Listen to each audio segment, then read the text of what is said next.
¿Quién controlaba el mundo en el año 3000 antes de Cristo? No es una pregunta simple. Es el inicio de un viaje a una época donde la historia apenas comenzaba a escribirse. Imagina esto. Despiertas en el 3000 antes de Cristo. El sol ilumina los campos junto al río Éufrates. Una madre sumeria despierta a su hijo. Hoy verán al escriba grabar tablillas en el templo. En Egipto, un campesino observa cómo el Nilo comienza a desbordarse y en el Valle del Indo, un artesano talla un sello que será desenterrado 5000 años después. Pero esto no es ficción, fue real. En ese momento, la humanidad cambiaba para siempre. Nacían las ciudades, los primeros gobiernos, la escritura y con ellos las primeras civilizaciones poderosas. Y en este video te revelaré cuál de ellas fue la que realmente dominó el mundo conocido. Una respuesta que te sorprenderá y que explica mucho de lo que somos hoy. El sol se alza sobre Uruk, la ciudad más grande del mundo en el año 3000 a.C. Sus murallas, que según la leyenda fueron construidas por el rey Gilgamesh, brillan bajo la luz dorada del amanecer. Con más de 40.000 habitantes, Uruk bulle de actividad mientras los trabajadores se dirigen a los campos, los mercaderes abren sus puestos y los sacerdotes ascienden las escaleras del Zigurat, la monumental pirámide escalonada que domina el horizonte. Bienvenidos a Mesopotamia, la tierra entre ríos, cuna de la civilización humana. En los pantanos y llanuras aluviales formadas por los ríos Tigris y Éufrates, los sumerios habían desarrollado una sociedad sofisticada y compleja. Aquí, bajo la necesidad de coordinar sistemas de irrigación y almacenar información sobre cosechas y comercio, nació la primera escritura conocida, la cuneiforme. Usando cañas afiladas, los escribas presionaban sobre tablillas de arcilla húmeda, creando combinaciones de marcas en forma de cuña que representaban tanto sonidos como conceptos. Lo que comenzó como simples pictogramas para registrar transacciones comerciales evolucionó gradualmente hacia un sistema capaz de expresar ideas abstractas y narrativas complejas. La vida en una ciudad sumeria como Uruk o Ur giraba en torno al templo. Los sumerios creían que cada ciudad pertenecía a un dios o diosa específico y que los humanos existían principalmente para servir a estas deidades.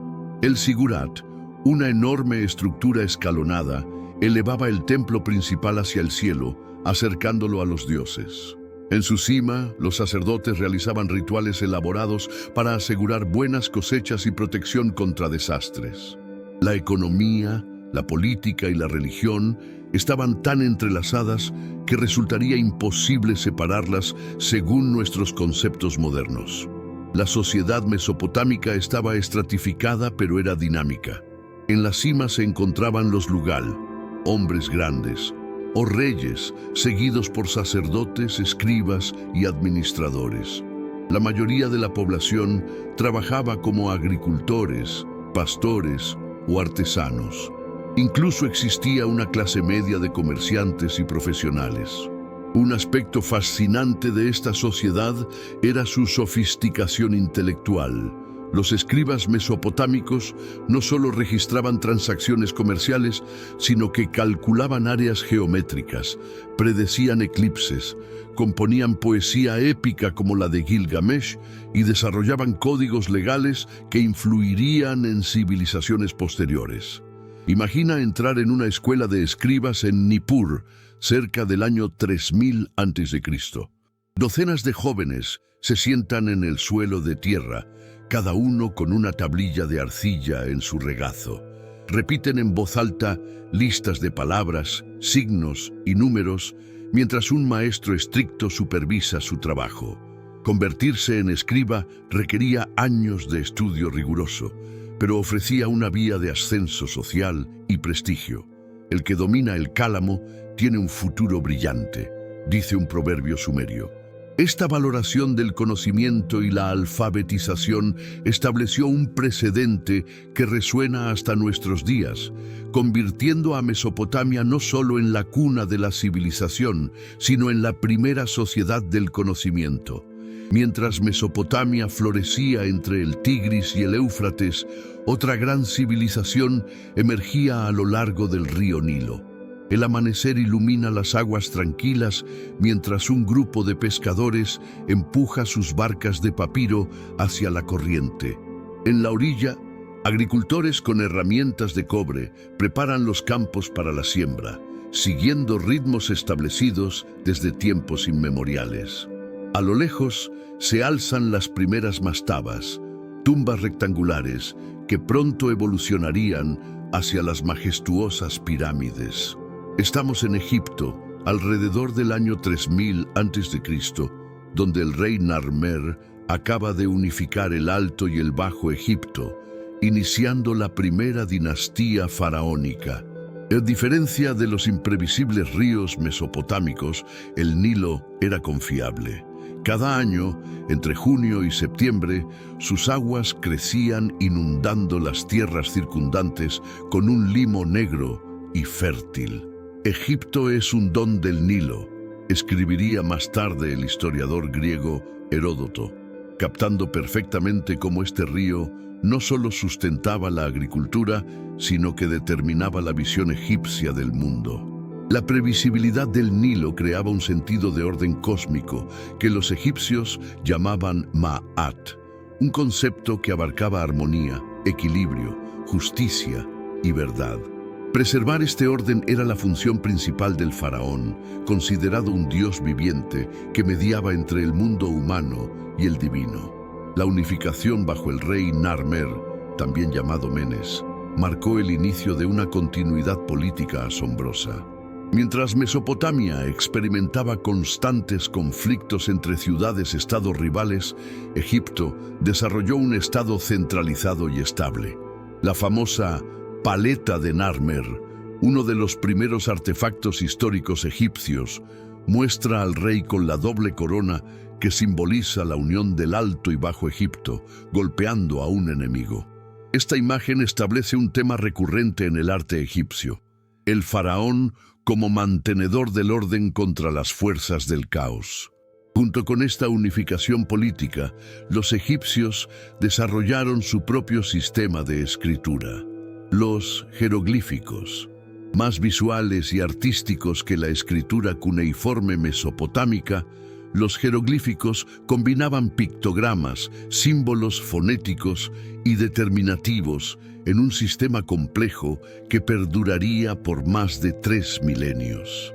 A diferencia de los sumerios, que usaban la escritura principalmente para registros comerciales, los egipcios la empleaban para textos religiosos, inscripciones monumentales y eventualmente literatura. La palabra jeroglífico significa escritura sagrada grabada, reflejando la creencia egipcia de que las palabras escritas poseían poder mágico. La actitud egipcia hacia la muerte y el más allá era particularmente distintiva. Mientras otras culturas contemplaban la muerte con temor o resignación, los egipcios la veían como una transición hacia otra forma de existencia que podía ser tan placentera como la vida terrenal si se realizaban los rituales adecuados. Esta creencia generó una industria funeraria sofisticada y prácticas de momificación elaboradas. Las mastabas del período dinástico temprano, con sus cámaras funerarias subterráneas y capillas superiores para ofrendas, eran solo el comienzo. En los siglos siguientes, el deseo de asegurar la inmortalidad de los faraones llevaría a la construcción de monumentos cuya grandeza aún nos maravilla. Las pirámides, testimonios silenciosos de una civilización que convirtió su obsesión por la eternidad en obras que han resistido el paso del tiempo. A miles de kilómetros al este de Egipto, a lo largo del río Indo y sus afluentes en lo que hoy es Pakistán e India, otra gran civilización florecía en silencio. La primera luz del día revela una ciudad asombrosa, Mohenjo-Daro. Sus calles rectas se cruzan en ángulos perfectos, formando una cuadrícula ordenada donde se alinean casas de ladrillo cocido de 2 pisos. Por canales cubiertos fluyen las aguas residuales, en lo que constituye el sistema de alcantarillado más avanzado del mundo antiguo. En el centro de la ciudad, una gran piscina de baño ritual resplandece bajo el sol naciente. Estamos presenciando el apogeo de la civilización del Valle del Indo, una cultura sofisticada pero enigmática que permanecería oculta hasta su redescubrimiento en la década de 1920. A diferencia de Mesopotamia y Egipto, donde los templos y palacios dominaban el paisaje urbano, las ciudades del Indo, como Mohenjo-Daro y Harappa, muestran una distribución más igualitaria. No hay estructuras que puedan identificarse claramente como templos monumentales o residencias reales.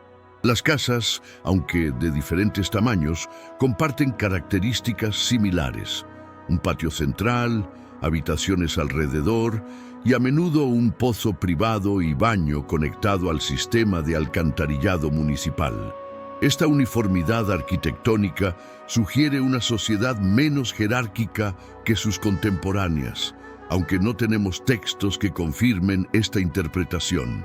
La precisión en la planificación urbana resulta asombrosa para su época.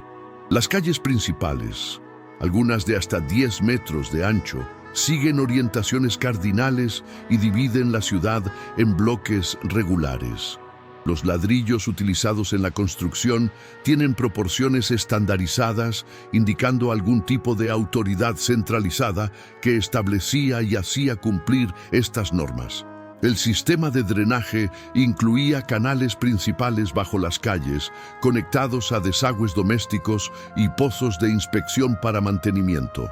Esta atención a la higiene pública no tendría paralelo hasta la Roma clásica, miles de años después. Quizás el aspecto más intrigante de esta civilización sea su sistema de escritura.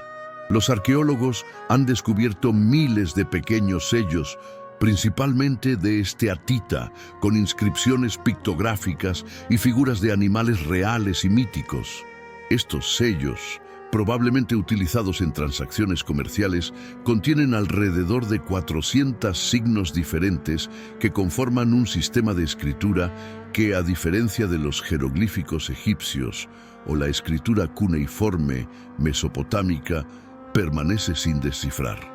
Sin textos más extensos y sin una piedra de Rosetta que proporcione una traducción, el lenguaje y los pensamientos de este pueblo permanecen en silencio, añadiendo un aura de misterio a esta civilización.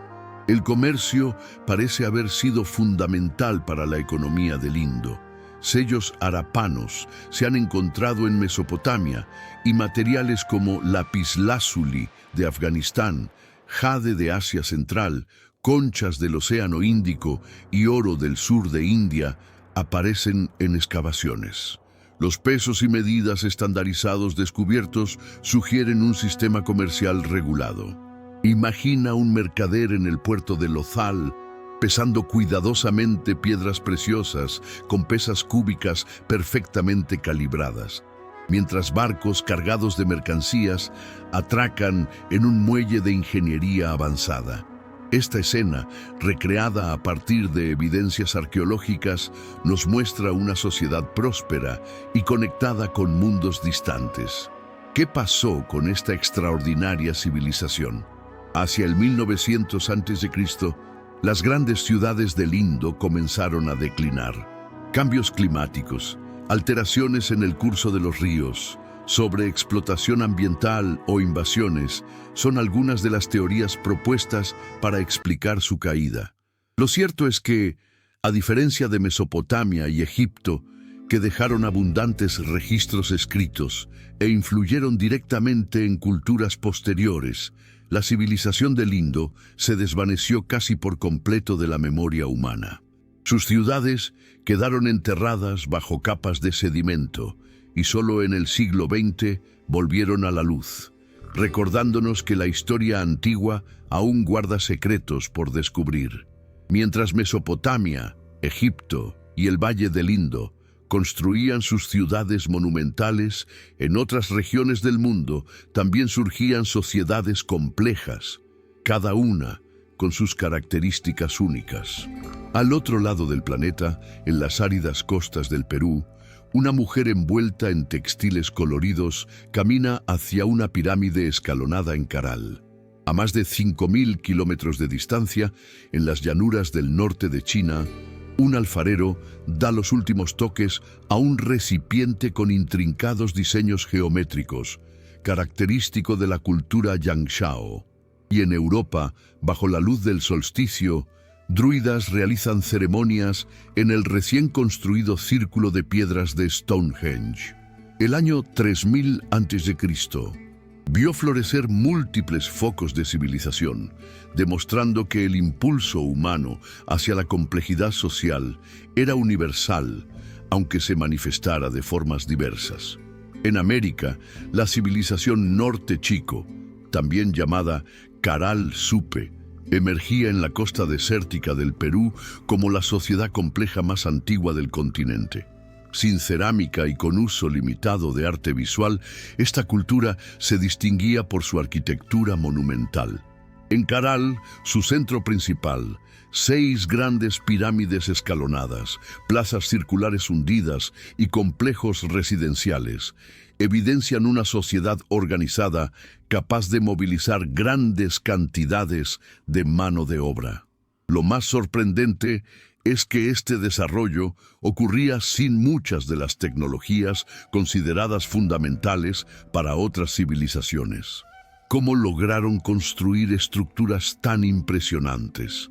La respuesta parece estar en una economía mixta basada en recursos marinos y agricultura de irrigación, junto con un sistema de intercambio que conectaba la costa con las tierras altas.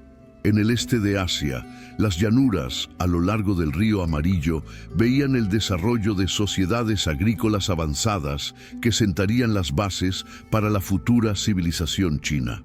La cultura Yangshao, 5000, 3000 a.C., y la subsiguiente cultura Longshan destacaban por sus elaboradas cerámicas, prácticas rituales sofisticadas y los primeros indicios de escritura en la región. Excavaciones en sitios como Bampo revelan aldeas planificadas con casas semisubterráneas, hornos de cerámica comunales y cementerios organizados que sugieren diferenciación social. Aunque aún no habían surgido las grandes ciudades y estados que caracterizarían a la China dinástica posterior, estos agricultores neolíticos ya cultivaban mijo y arroz, domesticaban cerdos y perros, y desarrollaban tecnologías que transformarían el este asiático. Europa, aunque más lenta en desarrollar urbanización y escritura, presenciaba fenómenos culturales impresionantes. Las culturas megalíticas del Atlántico y el Mediterráneo erigían monumentos de piedra que requerían organización social compleja y conocimientos astronómicos avanzados. Stonehenge, en Inglaterra, los alineamientos de Karnak, en Francia, y los templos de Malta representan logros arquitectónicos asombrosos. En particular, los templos malteses, construidos entre 3600 y 2500 a.C., son considerados las estructuras independientes más antiguas del mundo. Estos monumentos, orientados según fenómenos astronómicos, revelan comunidades con liderazgo religioso establecido y capacidad para sostener proyectos constructivos multigeneracionales. En Anatolia, actual Turquía, el sitio de Çatalhöyük había florecido desde el 7500 a.C. como uno de los primeros asentamientos urbanos a gran escala, aunque para el 3000 a.C. su importancia había disminuido. Sin embargo, nuevos centros surgían en la región, particularmente en el área que luego sería conocida como Troya. La metalurgia avanzaba rápidamente, y las culturas del Cáucaso y los Balcanes desarrollaban técnicas sofisticadas para trabajar el oro y el cobre. La invención del arado tirado por bueyes transformaba la agricultura europea, permitiendo cultivar tierras más pesadas y aumentando dramáticamente la producción de alimentos. Estos desarrollos simultáneos en diferentes partes del mundo plantean una pregunta fascinante. ¿Por qué la humanidad comenzó a crear sociedades complejas aproximadamente al mismo tiempo en regiones tan distantes? Factores como la estabilización climática tras el fin de la última glaciación, el perfeccionamiento de técnicas agrícolas y quizás algún tipo de difusión de ideas a través de redes comerciales tempranas podrían explicar parcialmente esta convergencia. Lo cierto es que hacia el 3000 a.C., el planeta presenciaba un experimento global en organización social, donde diferentes grupos humanos, enfrentando diversos desafíos ambientales y culturales, encontraban sus propios caminos hacia la complejidad. Algunos construían ciudades monumentales con sistemas de escritura sofisticados. Otros erigían templos megalíticos alineados con los astros, pero todos compartían un impulso común: trascender las limitaciones de la vida tribal y crear algo más grande que el individuo. ¿Cómo se relacionaban entre sí estas civilizaciones emergentes? Aunque separadas por vastas distancias y barreras geográficas, las sociedades del 3000 a.C. no estaban completamente aisladas. Al amanecer, un mercader mesopotámico carga su caravana de asnos con lapislázuli de Afganistán, oro de Anatolia y textiles locales. Viajará durante meses siguiendo antiguas rutas que conectan ciudades y culturas, intercambiando no solo bienes, sino ideas, tecnologías y creencias. Mientras tanto, en un puerto del Golfo Pérsico, marineros preparan embarcaciones de caña para navegar hacia las lejanas tierras del Valle del Indo, donde obtendrán exóticos sellos de esteatita y maderas aromáticas. Los hallazgos arqueológicos confirman estas conexiones tempranas. Sellos harapanos descubiertos en Ur y otros yacimientos mesopotámicos demuestran contactos comerciales entre estas civilizaciones. Textos cuneiformes mencionan un lugar llamado Meluja, que muchos investigadores identifican con la civilización del Indo. Estos documentos describen la llegada de barcos cargados con maderas exóticas, carnalita, lapislázuli y oro. Imagina la escena en el muelle de Ur, comerciantes locales examinando con curiosidad los sellos y mercancías traídos por visitantes de tierras lejanas, con su aspecto, idioma y costumbres tan diferentes. Estos encuentros interculturales, aunque limitados principalmente a élites comerciales, sembraban semillas de influencia mutua. Entre Egipto y Mesopotamia, las conexiones eran aún más evidentes. La ruta que posteriormente se conocería como el Creciente Fértil conectaba estos dos centros de civilización a través del Levante, actual Siria, Líbano, Israel y Palestina. Las investigaciones arqueológicas en ciudades como Biblos, en la costa libanesa, revelan un intenso comercio con Egipto desde épocas muy tempranas. Los egipcios importaban madera de cedro, esencial para la construcción de barcos y puertas de templos, mientras exportaban oro, papiro y productos manufacturados. Estas conexiones comerciales se reflejaban también en préstamos culturales, técnicas arquitectónicas, motivos artísticos e incluso conceptos religiosos viajaban junto con las mercancías.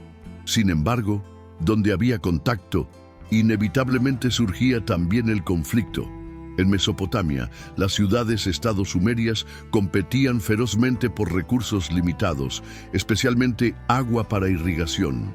La famosa estela de los buitres, que conmemora la victoria de Lagash sobre su vecina Umma alrededor del 2450 a.C., ilustra gráficamente estas guerras tempranas. Soldados con cascos de cobre y escudos avanzan en formación compacta, pisoteando los cuerpos de sus enemigos mientras buitres devoran a los caídos. Estos conflictos interurbanos eventualmente facilitarían el surgimiento de los primeros imperios, cuando líderes carismáticos como Sargón de Akkad unificarían regiones enteras bajo su dominio. En Egipto, aunque la unificación bajo Narmer había creado un estado centralizado, las fronteras seguían siendo zonas de tensión. Al sur, en Nubia, expediciones egipcias buscaban oro, marfil y esclavos, mientras defendían su territorio de incursiones. Al noreste, en el Sinaí y el Levante, patrullas egipcias protegían rutas comerciales y explotaban minas de turquesa y cobre. Los relieves de la época muestran al faraón golpeando a enemigos de diferentes etnias, una poderosa imagen propagandística que comunicaba la función del gobernante como defensor de Egipto contra el caos exterior. Estos conflictos fronterizos, aunque representados como victorias absolutas en el arte oficial, probablemente consistían en escaramuzas limitadas y políticas de alianzas cambiantes más que en guerras totales. Estas interacciones, tanto pacíficas como violentas, jugaron un papel crucial en la difusión de ideas y tecnologías.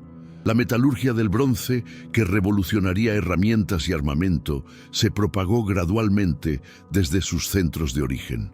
Sistemas de escritura inspiraron desarrollos similares en regiones vecinas. Conceptos religiosos viajaban junto con mercancías exóticas. El mundo de 3000 a.C., aunque fragmentado en sociedades distintas, comenzaba ya a tejerse en una red de conexiones que prefiguraba la globalización moderna. Cada innovación significativa, ya fuera un nuevo método de fundición, un diseño de barco mejorado o una técnica agrícola eficiente, tenía el potencial de propagarse, adaptarse y transformar sociedades distantes, acelerando el ritmo del cambio cultural en todo el mundo antiguo. El sol apenas se asoma por el horizonte cuando Enkidu, un herrero sumerio, aviva el fuego de su horno. Hoy intentará algo nuevo: mezclar ese extraño mineral azulado, cobre, con las piedras grises brillantes, estaño, que un mercader trajo de tierras lejanas. No sabe que está a punto de crear bronce, una aleación que revolucionará su mundo. A kilómetros de distancia en Egipto, un ingeniero llamado Imhotep dibuja en un papiro los planos de una estructura que desafiará al tiempo. Una pirámide escalonada para su rey, Djoser. Y en las orillas del Indo, un maestro alfarero introduce una innovación crucial, un horno capaz de alcanzar temperaturas tan altas que transformará la arcilla común en resistentes ladrillos cocidos, perfectos para construir ciudades enteras. El año 3000 a.C. marcó una explosión de innovaciones tecnológicas que transformarían para siempre a la humanidad. La metalurgia representó quizás el avance más significativo de este periodo. Aunque el cobre se trabajaba desde el 9000 a.C., aproximadamente la transición hacia el bronce, aleación de cobre y estaño, alrededor del 33000 a.C. en Mesopotamia y otras regiones, transformó radicalmente la fabricación de herramientas y armas. El bronce, más duro y duradero que el cobre puro, permitía crear hachas, cinceles y puntas de lanza más eficientes. El proceso de fundición en sí mismo era extraordinariamente complejo. Requería identificar minerales específicos, construir hornos capaces de alcanzar altas temperaturas, comprender las proporciones adecuadas para la aleación y dominar técnicas de moldeado. Imagina la maravilla de los primeros testigos al ver cómo piedras comunes se transformaban en líquido brillante para luego solidificarse en formas útiles y hermosas, un proceso que debió parecer mágico. En el ámbito de la construcción, las innovaciones fueron igualmente revolucionarias. En Mesopotamia, la escasez de piedra llevó al desarrollo del ladrillo como material constructivo primario. Los sumerios perfeccionaron la técnica de fabricar ladrillos de adobe, arcilla secada al sol, y eventualmente ladrillos cocidos en hornos. En el Valle del Indo, esta tecnología alcanzó niveles sorprendentes, con ciudades enteras construidas con ladrillos estandarizados. En Egipto, donde la piedra era abundante, los constructores desarrollaron técnicas para cortar, transportar y colocar bloques masivos con precisión asombrosa. La pirámide escalonada de Djoser, diseñada por Imhotep alrededor del 2630 a.C., representó un salto tecnológico sin precedentes, la primera gran estructura de piedra tallada de la historia. Estas innovaciones arquitectónicas reflejaban no solo avances técnicos, sino sistemas sociales capaces de organizar enormes fuerzas de trabajo para proyectos monumentales. La revolución en el transporte transformó tanto el comercio como la guerra. La invención de la rueda, que apareció primero en Mesopotamia alrededor del 300-500 a.C., permitió el desarrollo de carros tirados por bueyes o asnos, multiplicando la capacidad de transporte terrestre. En los ríos y mares, embarcaciones cada vez más sofisticadas ampliaban el alcance del comercio. Los egipcios desarrollaron barcos con velas que aprovechaban los vientos del Nilo, mientras que en el Golfo Pérsico, embarcaciones de juncos cocidos capaces de navegar en mar abierto conectaban Mesopotamia con el Valle del Indo. Imagina la escena en un puerto mesopotámico, carros cargados de mercancías llegando desde el interior, barcos descargando productos exóticos de tierras lejanas y mercaderes negociando en varios idiomas, todo gracias a estas revoluciones en el transporte. Los sistemas de irrigación representaron otra innovación crucial, especialmente en Mesopotamia, donde las precipitaciones eran escasas e impredecibles. Los sumerios desarrollaron redes complejas de canales, diques y reservorios para controlar las crecidas y distribuir agua a los campos. Esta tecnología hidráulica requería no solo conocimientos técnicos avanzados, sino también coordinación social y política para su construcción y mantenimiento. En Egipto, aunque el Nilo proporcionaba inundaciones más predecibles, los agricultores desarrollaron sistemas de cuencas para retener el agua y extender la temporada de cultivo. Estas innovaciones permitieron incrementos dramáticos en la producción agrícola, sustentando poblaciones urbanas cada vez más grandes y liberando mano de obra para actividades especializadas. Quizás la innovación más trascendental fue la escritura, que apareció casi simultáneamente en Mesopotamia, 3300 a.C., y Egipto, 3800 a.C., y poco después en el Valle del Indo, 3000 a.C. Este desarrollo revolucionario permitió registrar y transmitir información con una precisión sin precedentes. En Mesopotamia, los primeros textos cuneiformes eran principalmente registros contables, listas de ovejas, cantidades de grano, trabajadores asignados a tareas específicas. Gradualmente, el sistema evolucionó para expresar ideas más complejas, incluyendo literatura, leyes y tratados científicos. La escritura transformó la administración, el comercio, la religión y eventualmente toda la cultura humana, creando una memoria colectiva que trascendía las limitaciones de la tradición oral.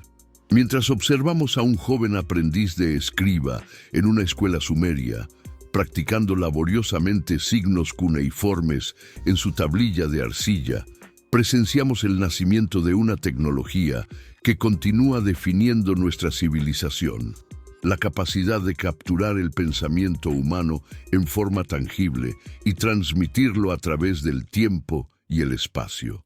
El gallo no existía aún para anunciar el amanecer, pero Ninlil, una mujer sumeria, se despierta igualmente con las primeras luces. Su casa de adobe, con paredes encaladas que reflejan el calor, consta de varias habitaciones dispuestas alrededor de un patio central, mientras se enciende el fuego para preparar el desayuno, gachas de cebada con dátiles. Su esposo Enlil revisa las herramientas que usará en los campos comunales.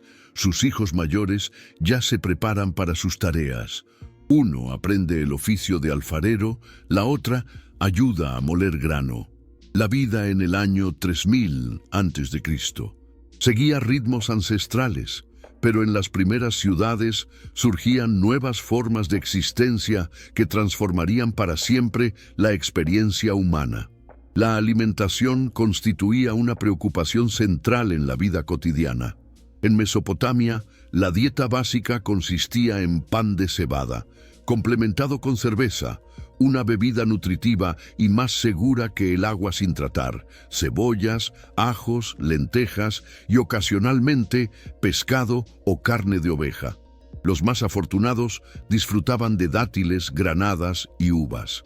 En Egipto, el trigo era el cereal predominante y el pan adoptaba múltiples formas, desde simples hogazas hasta elaboradas creaciones endulzadas con miel para las élites. El pescado del Nilo proporcionaba proteínas accesibles, mientras que la carne, principalmente aves, cerdo y res, era un lujo reservado para festividades o mesas aristocráticas. En el Valle del Indo, la evidencia arqueológica sugiere una dieta basada en trigo, cebada, legumbres, arroz y diversas frutas, complementada con productos lácteos. La agricultura había transformado radicalmente la alimentación humana, permitiendo poblaciones más densas, pero también creando dependencia de menos especies vegetales, con las consiguientes vulnerabilidades nutricionales. La vestimenta reflejaba tanto el clima como la posición social. En la calurosa Mesopotamia, los hombres comunes usaban un simple faldellín de lana o lino, mientras que las mujeres vestían túnicas que cubrían un hombro. Las élites usaban prendas más elaboradas, túnicas con flecos y bordes decorativos, a menudo teñidas con colorantes caros como el púrpura. En Egipto, el lino era el material predominante debido a su ligereza y facilidad para lavarse, cualidades importantes en el clima cálido. Los egipcios de clase alta apreciaban la ropa casi transparente, meticulosamente plisada, como muestran numerosas representaciones artísticas. En el Valle del Indo, evidencias indirectas sugieren el uso de algodón, un material que sería revolucionario en la historia textil. Los sellos arápanos muestran figuras con elaborados tocados y en algunos casos lo que parecen ser faldas. En todas estas sociedades, el peinado, las joyas y los cosméticos complementaban la vestimenta, sirviendo como poderosos marcadores de identidad y estatus. El trabajo ocupaba la mayor parte del día para la mayoría de la población. En las sociedades agrícolas, el ciclo anual de siembra, cultivo y cosecha dictaba el ritmo vital. En Mesopotamia, muchos agricultores trabajaban tierras pertenecientes a templos o palacios, entregando una parte significativa de su producción como impuestos. En las ciudades florecían oficios especializados: alfareros, tejedores, carpinteros, cesteros, metalúrgicos y canteros. Las mujeres generalmente se encargaban del hogar, la preparación de alimentos, el cuidado infantil y la fabricación textil, aunque en algunas sociedades también podían ejercer oficios específicos o incluso ser escribas o sacerdotisas. Los niños comenzaban a trabajar desde temprana edad, generalmente aprendiendo el oficio familiar. Imagina un taller de alfarería mesopotámico. El maestro moldea una vasija en el torno, mientras sus aprendices, incluyendo sus propios hijos, preparan la arcilla, decoran piezas terminadas y alimentan el horno. Este sistema de aprendizaje, donde los conocimientos se transmitían directamente de maestro a aprendiz, a menudo dentro de la familia, caracterizaría la producción artesanal durante milenios. La vida familiar y doméstica variaba entre culturas, pero compartía elementos comunes. El matrimonio era universal y generalmente arreglado por las familias, con consideraciones económicas primando sobre preferencias personales. En Mesopotamia, los contratos matrimoniales más antiguos conocidos especificaban las obligaciones de ambas partes y las condiciones para el divorcio. En Egipto, las mujeres gozaban de derechos legales relativamente amplios. Podían poseer propiedad, iniciar divorcios y testificar en tribunales. La familia típica incluía padres, hijos y, frecuentemente, abuelos o parientes viudos. La mortalidad infantil era extremadamente alta y pocas personas superaban los 40 años. Esta realidad demográfica creaba un mundo donde la vejez era rara y venerada, y donde los rituales relacionados con la muerte y el duelo ocupaban un lugar central en la experiencia humana. El tiempo libre, aunque limitado, se valoraba intensamente. Las evidencias arqueológicas revelan diversos juegos de mesa. El juego real de Ur, en Mesopotamia, Senet, en Egipto, y tableros tallados en ladrillos en Mohenjo-Daro.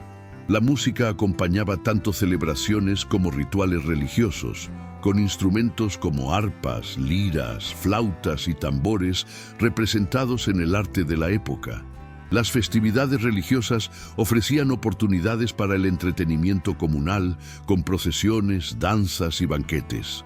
En Mesopotamia, la fiesta del Año Nuevo celebraba la victoria mítica del dios Marduk sobre las fuerzas del caos, con representaciones dramáticas y festines públicos.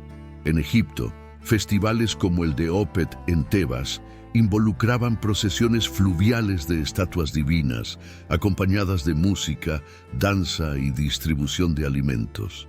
Estas celebraciones no eran mero entretenimiento, sino rituales que reforzaban la cohesión social y confirmaban el orden cósmico, uniendo lo sagrado con lo lúdico en una experiencia integral que trascendía nuestras modernas divisiones entre religión y ocio. En lo alto de un sigurat mesopotámico, un sacerdote astrónomo observa atentamente el cielo nocturno.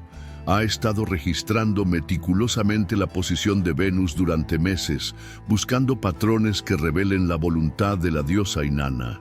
A orillas del Nilo, otro observador marca el punto exacto donde aparecerá Sirio, la estrella cuyo surgimiento helíaco anuncia la próxima inundación vital.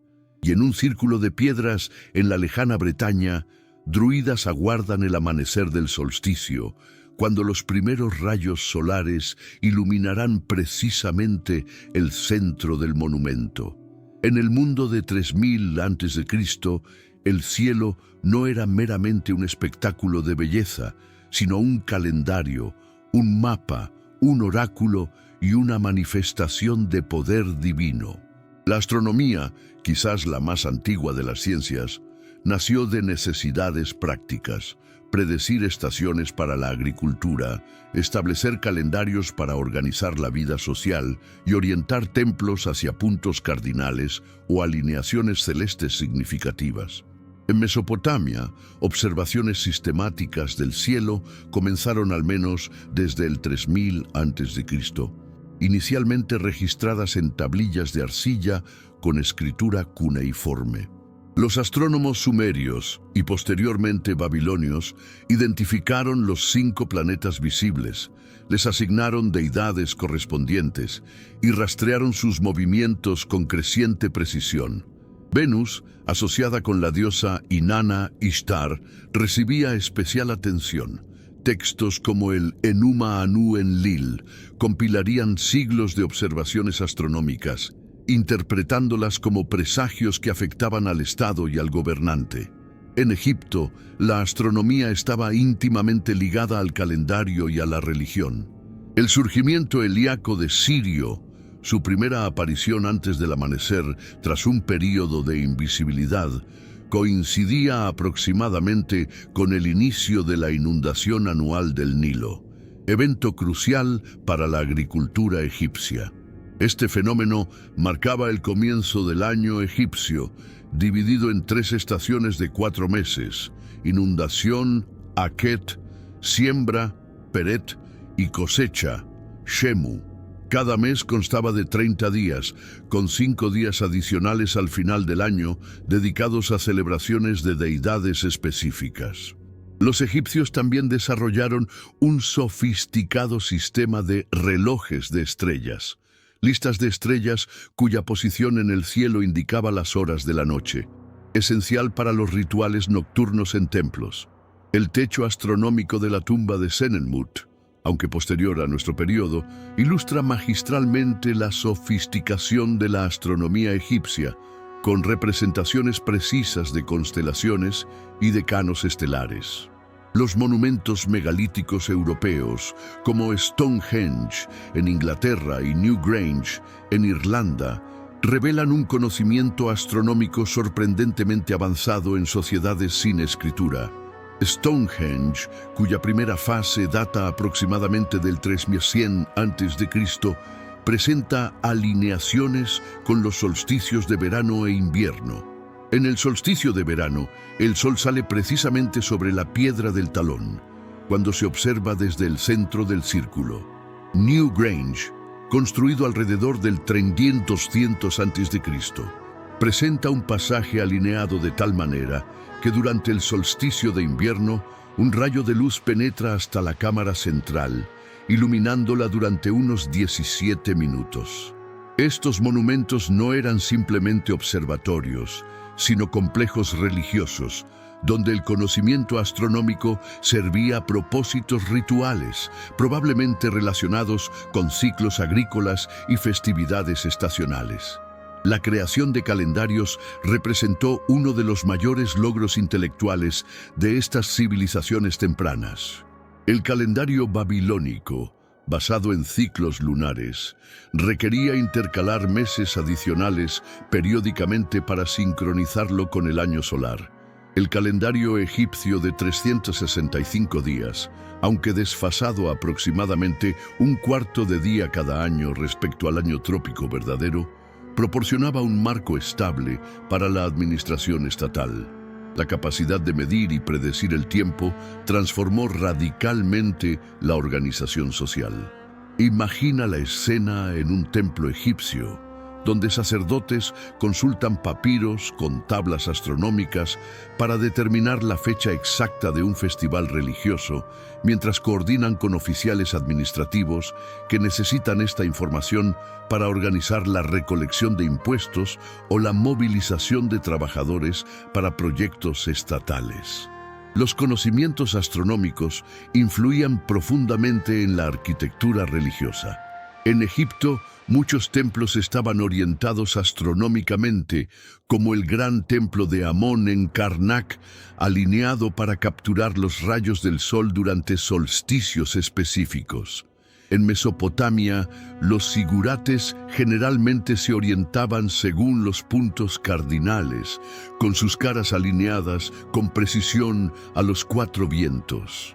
La pirámide del Sol en Teotihuacán, aunque posterior a nuestro período, presenta una desviación de aproximadamente 15 cranto respecto al norte verdadero, alineándola con la puesta del sol en días específicos.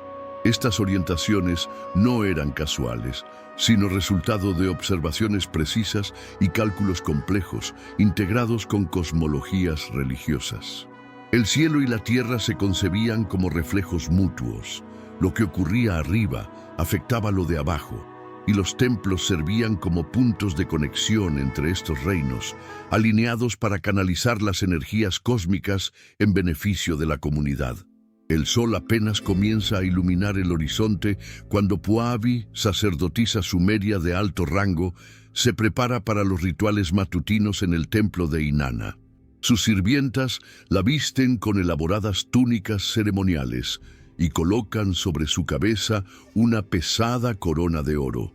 A kilómetros de distancia, en Egipto, Meritaten supervisa a los escribas que registran la entrada de grano en los almacenes reales, ejerciendo su autoridad como administradora del palacio.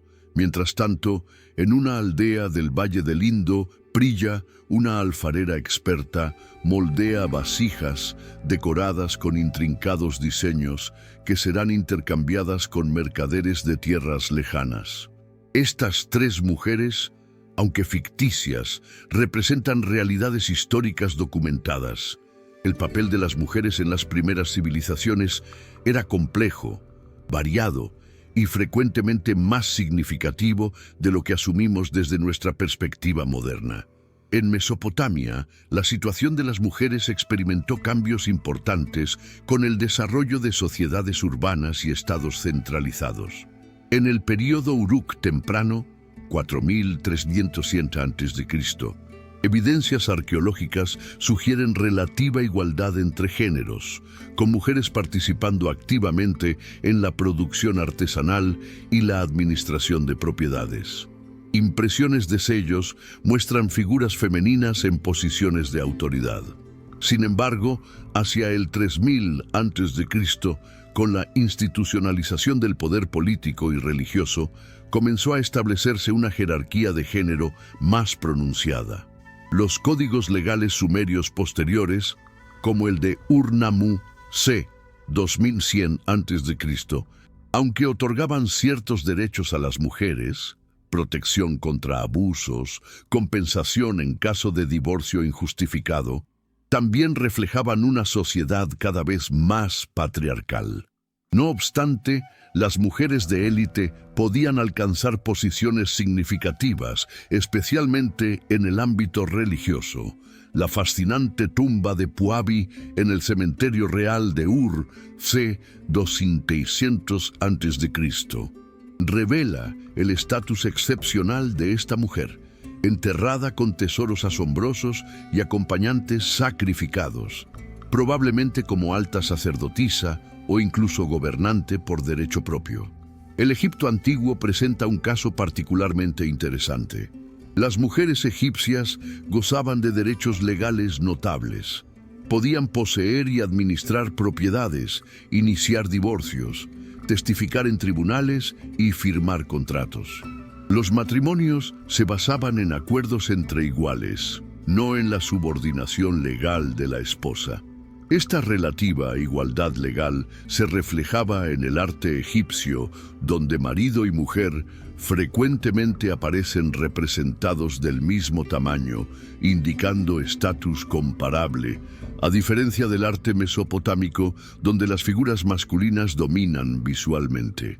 Las mujeres de la realeza ejercían considerable influencia política, y algunas, como Merneit en la primera dinastía, posiblemente gobernaron como faraones.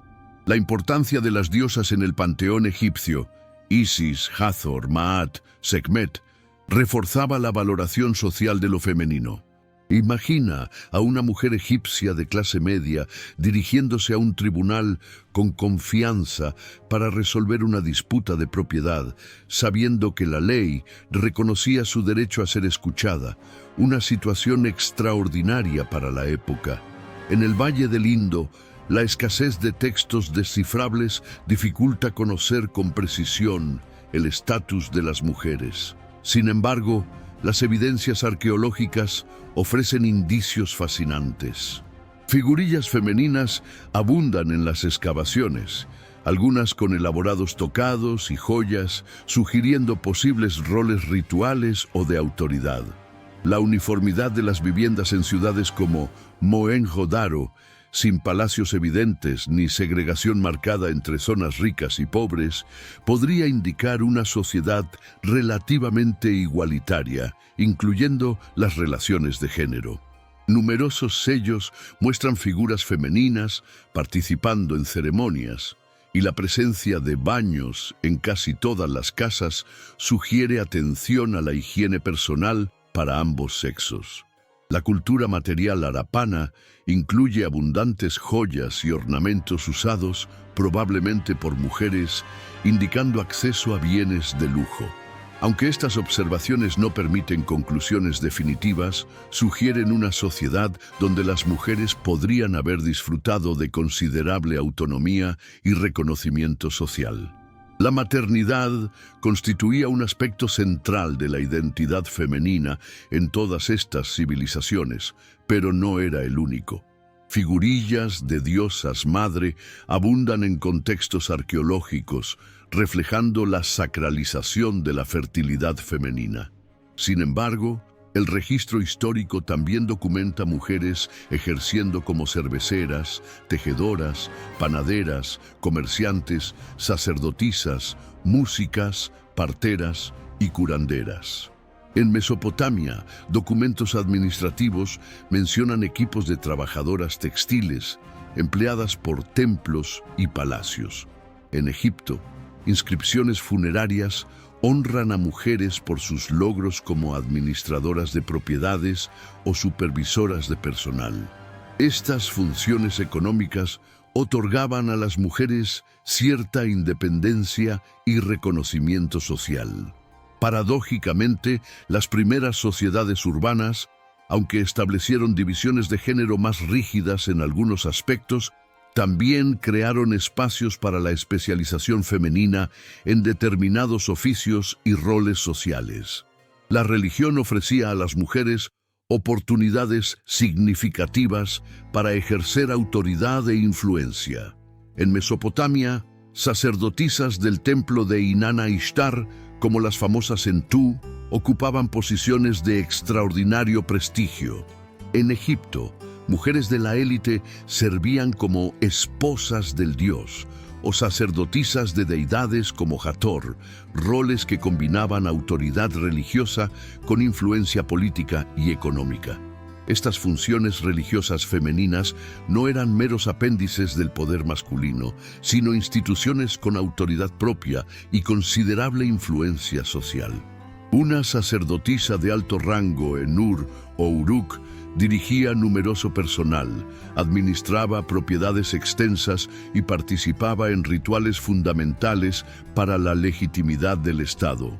Su posición, aunque definida en términos religiosos, tenía profundas implicaciones políticas y económicas, demostrando que las sociedades del 3000 a.C., y aunque patriarcales en muchos aspectos, reconocían y valoraban formas específicas de poder femenino, especialmente cuando se canalizaba a través de instituciones religiosas que beneficiaban al orden establecido. Bajo la luz dorada del amanecer, un artista egipcio mezcla pigmentos naturales, ocre, malaquita, carbón, preparándose para pintar escenas de la vida después de la muerte en la tumba de un noble. En un taller mesopotámico, un escultor da los últimos toques a un boto de alabastro que representa a un orante con ojos desorbitados, destinado a estar eternamente en presencia divina. Y en una casa del Valle del Indo, una joven pinta elaborados diseños en su cuerpo con pasta de henna, siguiendo patrones tradicionales transmitidos de generación en generación. El arte de las civilizaciones de 3000 a.C.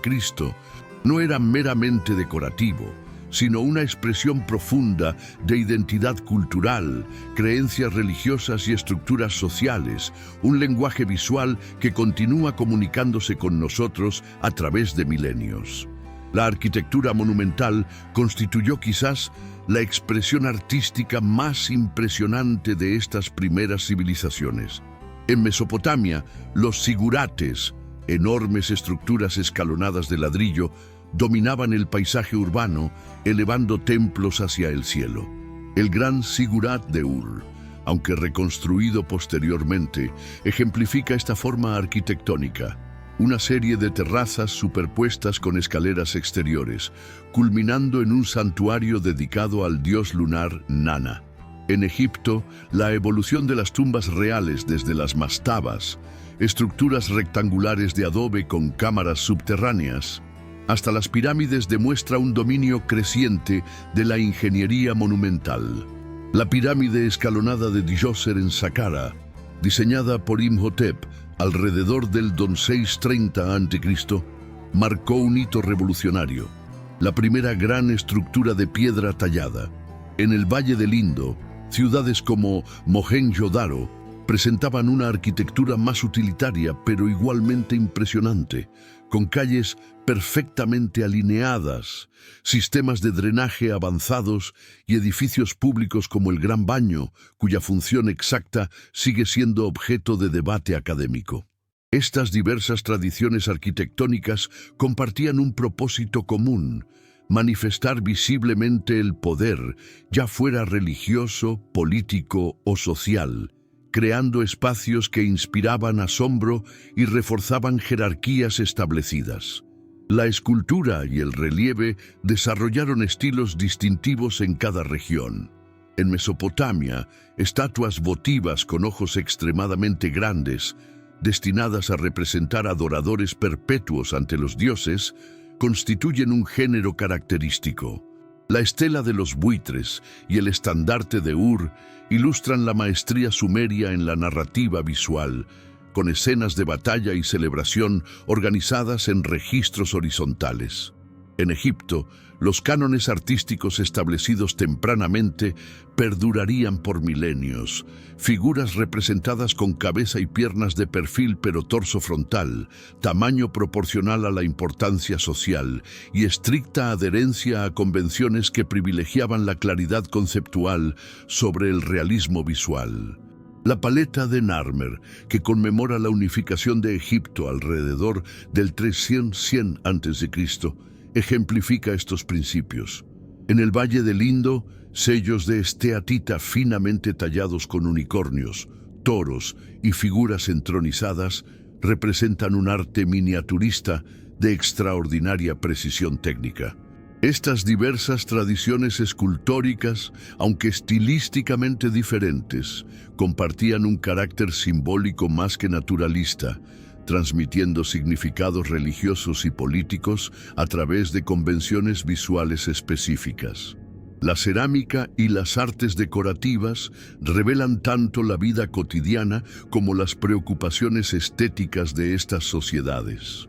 En Mesopotamia, la cerámica pintada de la cultura Ubaid fue reemplazada gradualmente por vasijas producidas en masa usando tornos rápidos, reflejando la creciente urbanización y estandarización. Sin embargo, el arte mesopotámico destacaba en la glíptica, pequeños sellos cilíndricos que al rodarse sobre arcilla húmeda producían escenas narrativas complejas.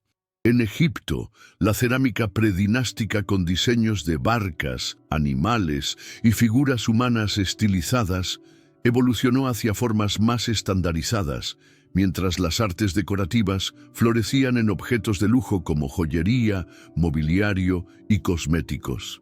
En el Valle del Indo, la cerámica negra sobre rojo presentaba diseños geométricos y motivos de plantas y animales, mientras la producción de cuentas de cornalina, mediante técnicas complejas de perforación y pulido, alcanzó niveles de sofisticación insuperables. Imagina a una mujer arapana ataviada con un collar de cuentas de cornalina, pulseras de concha marina y un elegante manto con bordados coloridos. Un conjunto que combinaba estética, significado social y posiblemente connotaciones rituales. La música, aunque elusiva arqueológicamente, constituía parte integral de estas culturas. Representaciones artísticas y restos de instrumentos permiten reconstruir parcialmente las prácticas musicales. En Mesopotamia, arpas, liras y tambores acompañaban ceremonias religiosas y festividades públicas. El famoso estandarte de Ur muestra músicos tocando en un banquete real.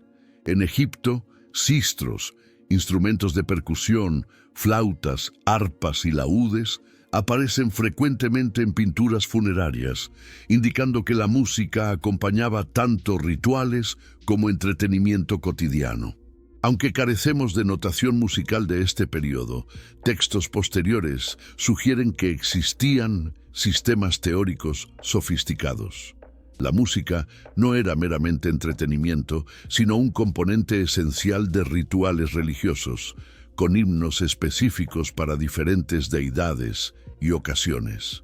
Estas tradiciones musicales, transmitidas oralmente de maestro a discípulo, constituyeron quizás la forma artística más participativa, uniendo comunidades en experiencias compartidas que trascendían divisiones sociales. El arte de estas civilizaciones, aunque orientado principalmente hacia propósitos religiosos y políticos, también reflejaba una sensibilidad estética refinada y un profundo entendimiento del poder de la imagen. No era meramente propagandístico o funcional, sino una expresión compleja de cómo estas sociedades se entendían a sí mismas y su lugar en el cosmos. Cuando admiramos hoy una estatua sumeria, un relieve egipcio o un sello harapano, no contemplamos simples artefactos históricos, sino ventanas hacia mundos mentales complejos, codificados en convenciones visuales específicas que debemos aprender a leer. El arte antiguo nos invita a este ejercicio de traducción cultural, recordándonos que, aunque separados por milenios, compartimos con nuestros antepasados del 3000 a.C.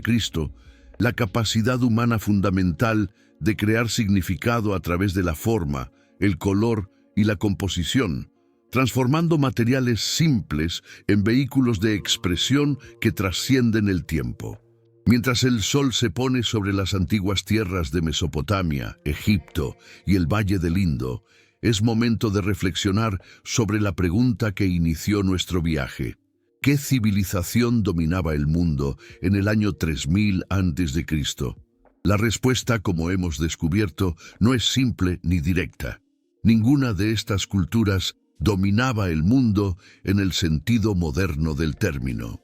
En lugar de competencia global, presenciamos un florecimiento simultáneo de sociedades complejas, cada una brillando con su luz particular, adaptada a su entorno específico y desarrollando soluciones únicas a desafíos comunes.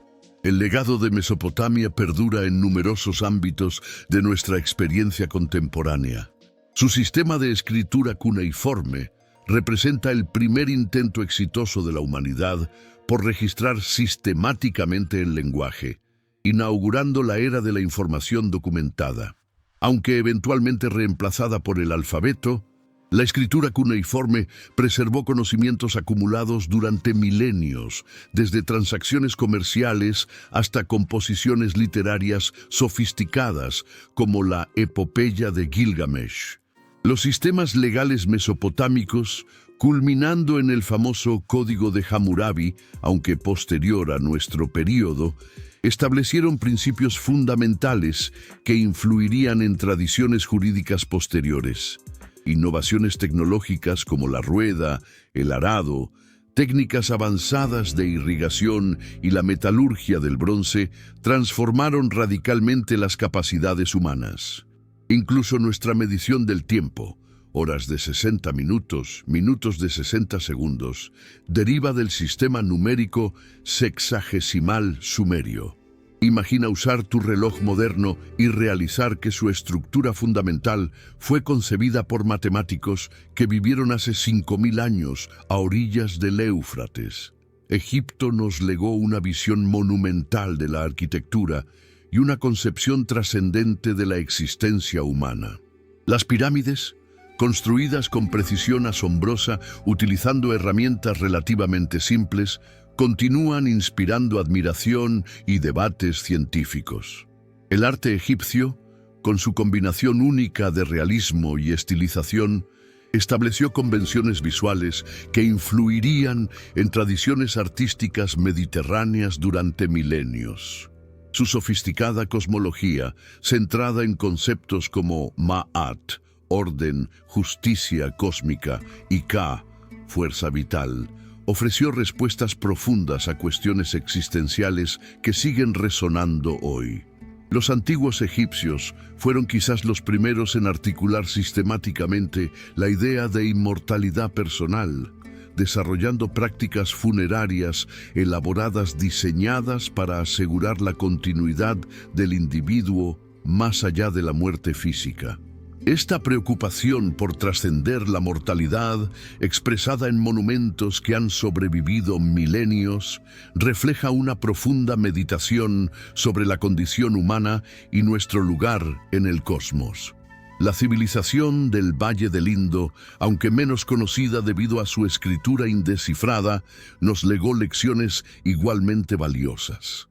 Sus ciudades, meticulosamente planificadas, con sistemas avanzados de gestión de agua y estándares uniformes de construcción, representan quizás el primer ejemplo de urbanismo sistemático a gran escala. La aparente ausencia de monumentos dedicados a gobernantes individuales sugiere una organización social posiblemente menos jerárquica que sus contemporáneas, recordándonos que la complejidad cultural no requiere necesariamente estratificación extrema. Su comercio extenso, evidenciado por artefactos harapanos, encontrados desde Mesopotamia hasta Asia Central, demuestra la antigüedad de las redes comerciales que eventualmente evolucionarían hacia la globalización moderna. La enigmática figura sentada de Mohenjo-Daro, con su expresión serena y postura meditativa, ha sido interpretada por algunos como evidencia temprana de prácticas yoga meditativas, sugiriendo raíces milenarias para tradiciones espirituales que continúan floreciendo en la actualidad. Estas civilizaciones enfrentaron también desafíos que resuenan sorprendentemente con nuestras preocupaciones contemporáneas.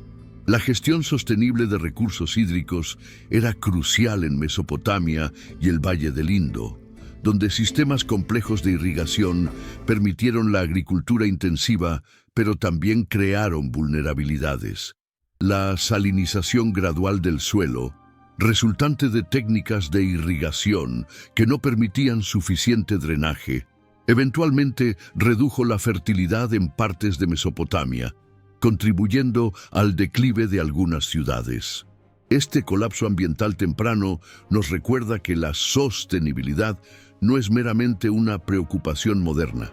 Similarmente, evidencias de conflictos por recursos y territorios, desde la estela de los buitres sumeria hasta fortificaciones en sitios del Valle del Indo tardío, ilustran que la competencia por recursos limitados ha generado tensiones sociales durante milenios.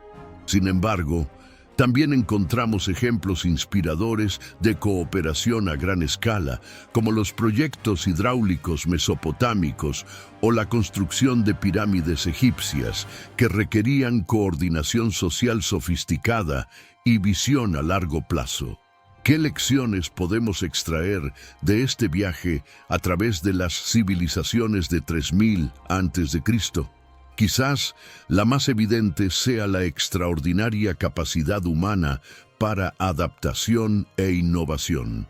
En apenas unos pocos milenios, nuestros antepasados pasaron de pequeñas aldeas agrícolas a complejas sociedades urbanas con escritura, metalurgia, arquitectura monumental y organización estatal. Esta transformación radical demuestra el potencial humano para reinventarse colectivamente. Simultáneamente, reconocemos patrones recurrentes en estas diversas sociedades: la tendencia hacia jerarquización social, la importancia central de sistemas religiosos como marcos organizativos y la creación de expresiones artísticas que trascienden lo puramente utilitario. Estas similitudes sugieren ciertas constantes en la experiencia social humana, incluso mientras apreciamos la diversidad de soluciones culturales específicas. Al contemplar estas antiguas civilizaciones desde nuestra perspectiva contemporánea, experimentamos simultáneamente extrañeza y familiaridad. Nos resultan ajenas sus cosmologías pobladas de deidades múltiples, sus rituales elaborados y algunas de sus prácticas sociales. Sin embargo, reconocemos en ellas preocupaciones fundamentalmente humanas: la búsqueda de seguridad material, el deseo de comprender nuestro lugar en el universo, la necesidad de organizar colectivamente nuestras sociedades y el impulso creativo que produce arte, literatura y música.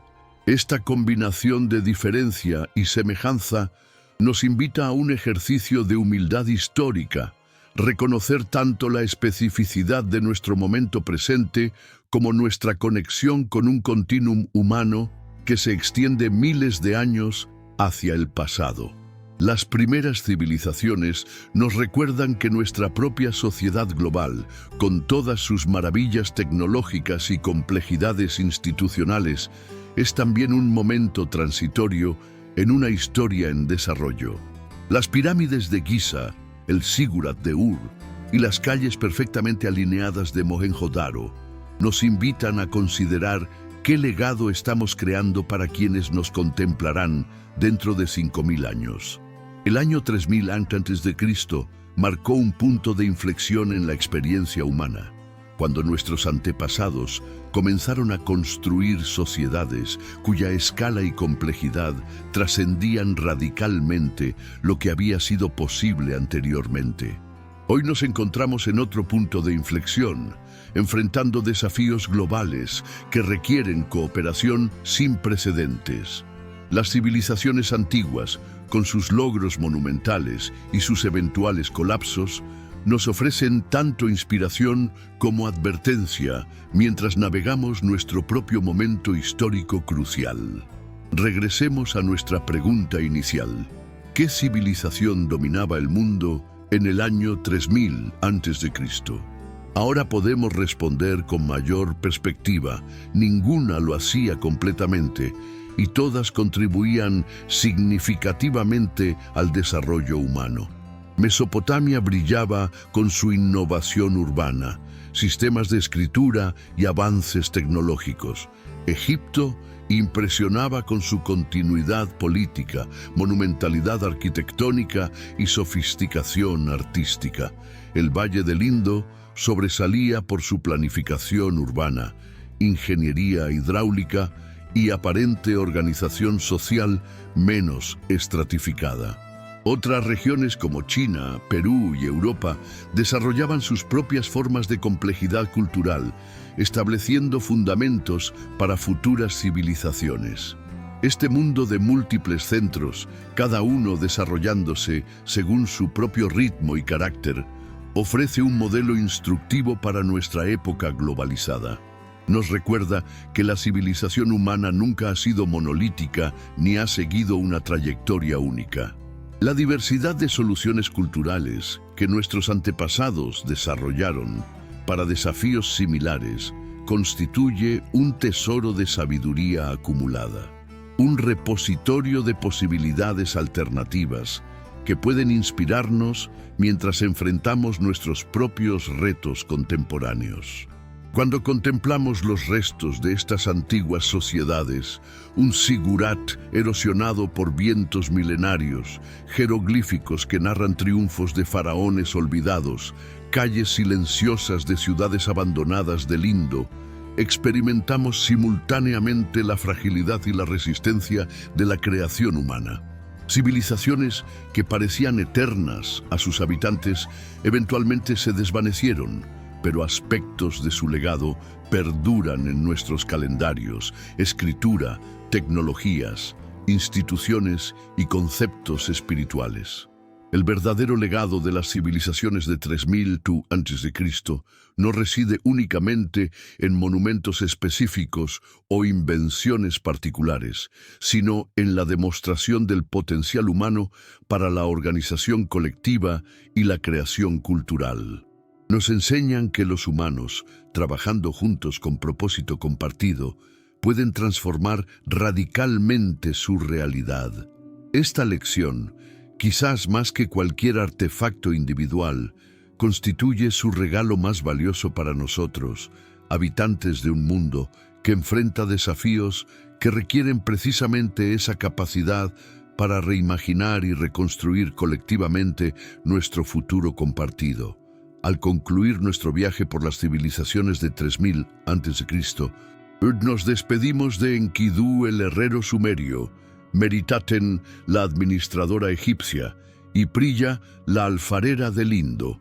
Aunque sus vidas individuales se han desvanecido en el tiempo, Su legado colectivo continúa resonando en cada aspecto de nuestra experiencia contemporánea.